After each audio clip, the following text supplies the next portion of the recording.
Dacă te uiți la acest filmuleț, sigur ai aflat de Viva SMS, cel mai nou concept de SMS marketing din România. Pentru cine ar putea fi interesant? Ei bine, pentru oricine vrea să primească cele mai tari oferte de la companii locale și naționale din toate domeniile de activitate. Bine, dar ce înseamnă Viva SMS? Primești direct pe telefonul tău cele mai bune promoții, oferte last minute, discounturi, invitații la evenimente, tot ce ți se potrivește și este pe gustul tău. În plus, câștigi bani și îi ajuți și pe alții să facă același lucru. De unde provin banii pentru utilizatorii Viva SMS? Să o luăm cu începutul.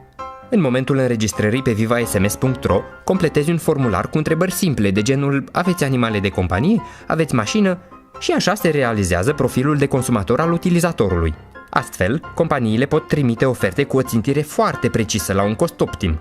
De exemplu, un cabinet veterinar din cartierul X dorește să promoveze o super soluție antipurici. Viva SMS trimite mesajul promoțional doar posesorilor de animale de companie din cartierul X. La fel stau lucrurile dacă vorbim de o pizzerie din cartierul Y sau un salon de coafură din orașul Z.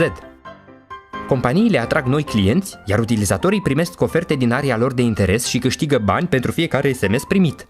Toată lumea are de câștigat. Cum pot să-mi dezvolt echipa Viva SMS? Practic, posibilitățile de a recomanda Viva SMS sunt nelimitate în acest secol al informației. Când recomanzi, nu uita să transmiți esența. Este gratuit, nu trebuie să investești bani și nu vinzi nimic. Acum e timpul să începi să câștigi bani cu propria ta echipă Viva SMS.